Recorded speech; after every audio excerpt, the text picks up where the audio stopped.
Justin Vacula here at the Pennsylvania Counseling Association Conference. I'm here with Dr. Tanya Tinsley from California University of Pennsylvania and the Clinical Director for the Mount Airy Counseling Center. You were here for the first presentation of the day. Yes, and we presented on the Mount Airy Counseling Center and two students who completed their clinical field experience and their journey as a multicultural competent counselor. So what I found interesting about the session is there was a lot of mention of non-religious individuals and spirituality from a non-religious perspective. Would you be able to talk about that? Absolutely, because as I mentioned in the workshop, religion is that organized set of values, beliefs.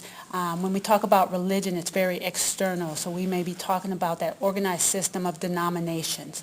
We also have that spiritual, where it's that connection with the humanness and that connection with people and making meaning in life. So you can have individuals who are not religious but spiritual. You can have individuals who are spiritual and religious, and you can have people who are neither. But it's really important that those who are not religious, we are trying from an existential perspective to try to help them to make meaning in their life, and that's the spirituality. Right. So in your faith-based counseling center, you dealt with non-religious individuals. Absolutely, because the clientele at the Mount Airy Counseling Center includes members who are of the church, but also we get people from the Allegheny County area. And so individuals who may come may not be religious, but they're just there to work on what their presenting issues are. And how's your experience been with non-religious individuals in counseling?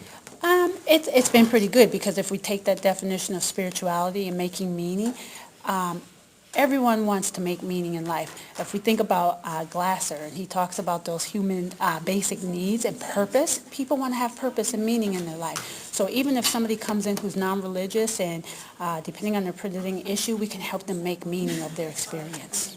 And in the handout here, you had a questionnaire about spiritual and religious issues in counseling, awareness, knowledge, and skills. It says here, I can describe the similarities and differences between spirituality and religion, including the basic beliefs of various spiritual systems, major world religions, agnosticism, and atheism. So do you see a trend in counseling, including the concerns of non-religious individuals? Absolutely. And so when you think about this survey that I have passed out, it's based on the American Counseling Association's division, a survey, Association of Spiritual, Ethical, Religious Values, and Counseling.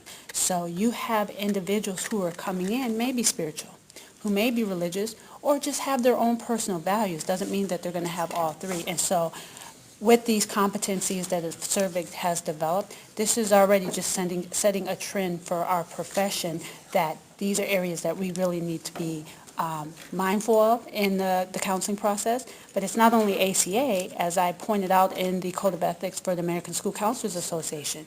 They have the same belief that we have to incorporate that understanding and awareness of self and others as it relates to religion and spirituality. Have you dealt with counselors or other people within your church or ministry who had perhaps misconceptions or biases about non-religious individuals? Absolutely, because again, people think that the definition of spirituality and religion is the same. And so there's that misunderstanding. And so once we can even help people who are religious understand that there's a difference, as well as understand that you can't project onto others your religious beliefs and your expectations of how a person should be, because everybody has their own developmental process and their process of who they are as a spiritual being or as a non-religious being. So what are some of the misconceptions that you've heard people voice about non-religious individuals? What? They don't have religion? They're not a part of a church?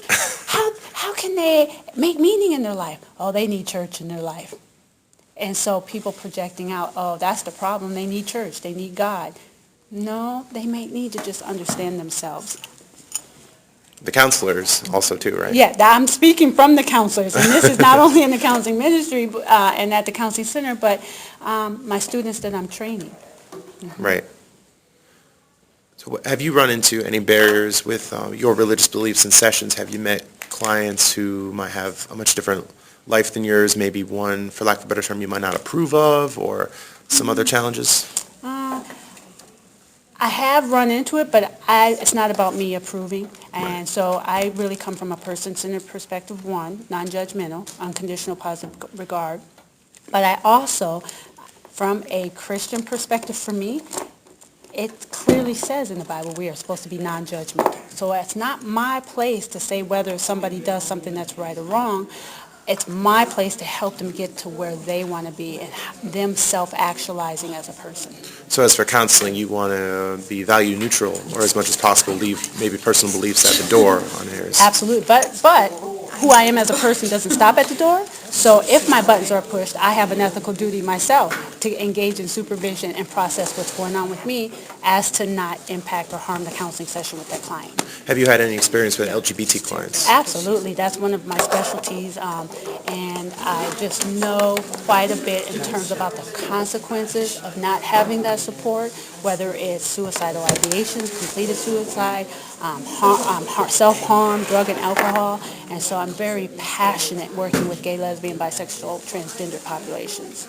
All right, very good. And how can people find more about you and your counseling center? They can contact me at my email, either Tinsley, Tinsley, at calu.edu, or ttinsley at mt-arat.org. And you have a Twitter handle? I have a Twitter, Dr. Tanya Tinsley. All right, very good. Thank you for tuning in. Thank you so much.